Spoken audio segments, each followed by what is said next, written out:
All right, and we are back here on the GSMC football podcast. And for the second part of the show, we're going to talk about, well, a pair of Chicago Bear rookies, signing their rookie contracts. Um, so yeah, you got Caleb Williams, of course, and Odunze, the rookie wide receiver. Um, so they both signed their deals uh, by training camp on Tuesday. Um, and Caleb Williams signed his contract yesterday. There was some news that like he still hadn't signed his contract yet. And actually, there's a pair of rookies in Minnesota that haven't signed their contracts either. J.J.McCarthy hasn't signed his, and Dallas Turner, who they drafted, the pass rusher, he hasn't signed either. They're the only remaining unsigned first-round picks, which is interesting. Now, there's rumors that J.J. McCarthy hasn't signed his deal because he was waiting for Caleb Williams to sign his. I don't know. For me, I just find it odd that it takes this long for rookies to sign their contracts. I don't know. Maybe it's just because like you're getting drafted to a team, so you're already there. I don't know. It's just kind of weird how that happens. But the interesting thing about Caleb Williams is he requested that the Bears exclude the franchise tag in his contract, and of course the Bears declined, which I thought was interesting because I don't think I've ever heard a rookie try to do that. I mean, look, we've seen things happen where like think back to Eli Manning and not wanting to play in San Diego, and he ends up going to the Giants, and Phillip Rivers goes to the Chargers, and but I don't know. That's different, but I don't know. It's just weird things that transpire, um, with rookies. But yeah, this is I don't think I've ever seen anyone request this before. Um, but of course it got declined because it eventually. Well, if Caleb Williams is the guy, he's going to get that big contract. But if he's not the guy, well, he's not going to have to worry about the franchise tag because then the Bears are going to move off of him. But now that's down the line. But yeah, I've never heard of a rookie, unless maybe it has happened. Maybe you got to do a deep dive and look. But yeah, I haven't heard of that before. But that does kind of open up the discussion about the franchise tag. How do we feel about it? Because if you're a player and you want to like go out and test free agency, well, you might get franchise tagged and you don't have the opportunity to do that, and you're kind of locked in with your team. I mean, now you've had players that they get franchise tagged, but they end up going elsewhere. Like we saw, L'Jarius Sneed went to the Titans. Even though the Chiefs franchise tagged him. T. Higgins got franchise tagged, and he's going to play under that this year. But who knows what's going to happen beyond that? But yeah, the franchise tag. I mean, unless it's like you're a fan and you're like, well, we got to franchise tag our guy, so we make sure he doesn't leave. Like when being a Yankee fan, when Aaron Judge was a free agent, I was like, if only we had the franchise tag just so we can make sure that he stays, 100%. He's going to stay a Yankee. Now, I knew all along he was going to stay a Yankee. I mean, I was kind of nervous, but I still had confidence in that. Ended up happening, but he went out and tested free agency. So, um, but yeah, I just think it's interesting, that he didn't want to include that. But I mean, what team is ever going to agree to that? They want to make sure that if you're the guy, they don't want you testing free agency, unless you're Saquon Barkley, of course, because they franchise tagged him and then they had him test free agency and he left. But yeah, so that was interesting. So the contract for Caleb Williams was a 4-year fully guaranteed contract worth $39 million. Includes a $25.5 million signing bonus. So that is a big contract. I don't have Odunze's contract, but while I look for that, if there is the specifics to Rome Odunze's contract, do have some comments in the chat from Rick Diaz. He's got a handful of comments here, so that'll keep me busy a little bit while I look for Odunze's contract. He said the 49ers are a good team and nobody knows if they're going to have a good season. Every team has a lot of rookies. It's going to be a challenge. I think he had similar comments yesterday, if I believe. Uh, I mean, we kind of know that the 49ers, with their talent, that they are going to be a very good team. So yeah, and then also said there's rookies for the NFL teams. They do play good the whole season, and some don't. Well, yeah, I mean, it's like the guys we're talking about right now. I mean, Caleb Williams, Rome Odunze are both super talented.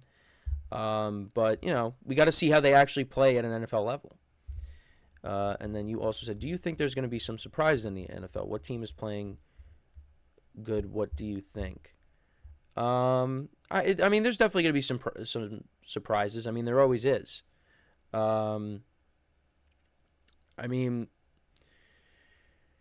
I said the Chargers. I feel like could be a sneaky good team this year with Harbaugh. Now in the fold. You got Justin Herbert.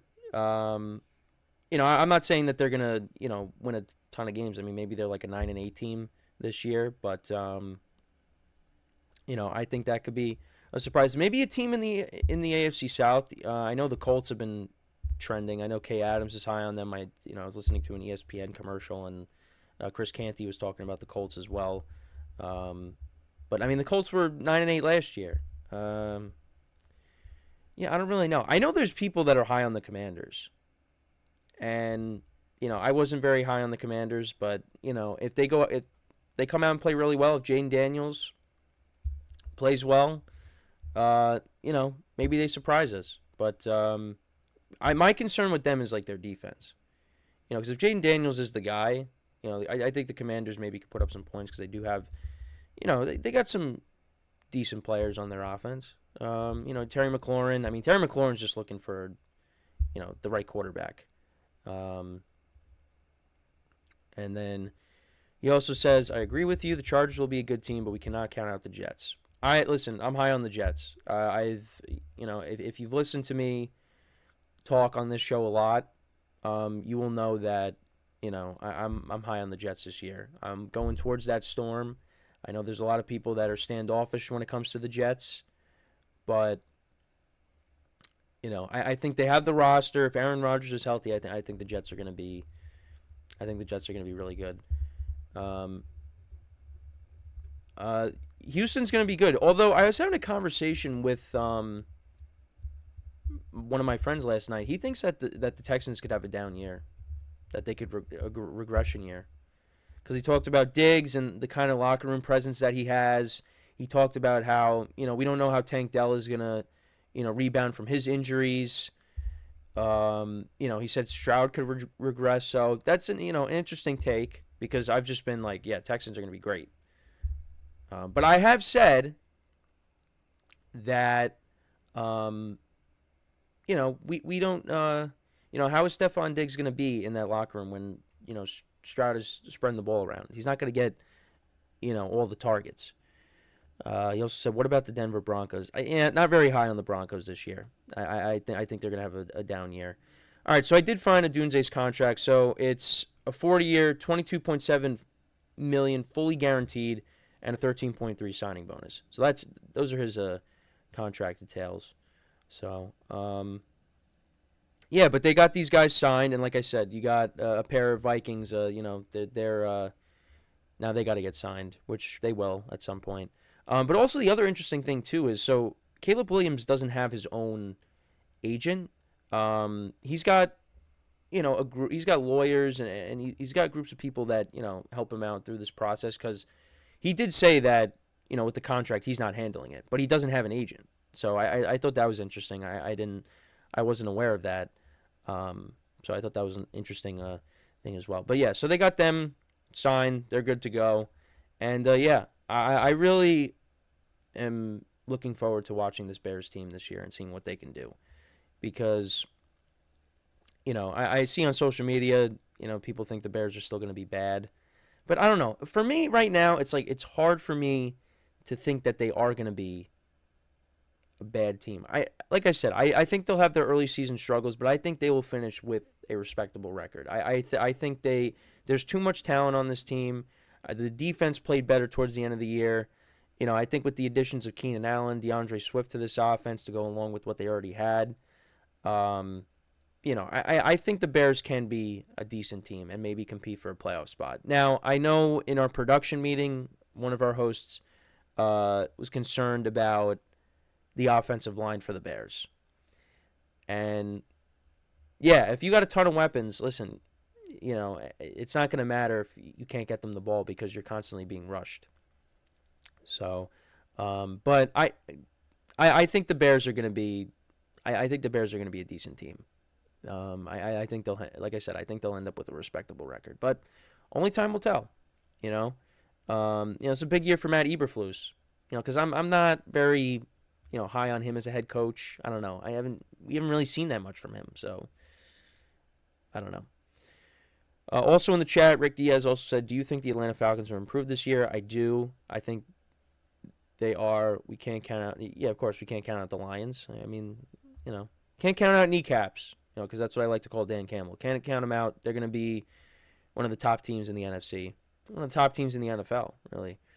But yeah, so that's my thoughts on the Bears. Rome Odunze. I know we kind of Rick sending us a lot of comments in the chat, which I appreciate. So, but let me know what you guys think about the Bears signing Caleb Williams and Rome Odunze getting their rookie deals done.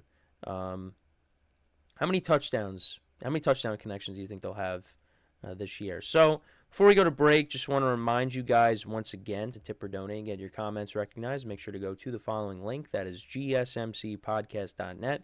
Really helps the show, makes the show more interactive between myself, the host, and you guys, the viewers. Again, that is GSMCPodcast.net. And as always, it is displayed on the ticker at the bottom of the show segment down below. So when we come back from our second break of the show, we're going to talk about Brandon Ayuk once again. Just some things I wanted to touch upon, with the fact that he did request a trade. The 49ers, they don't want to trade him. But I also wanted to get into some other players that have requested a trade in the past and what ended up happening with those players. So stick around, and we'll be right back here on the GSMC Football Podcast.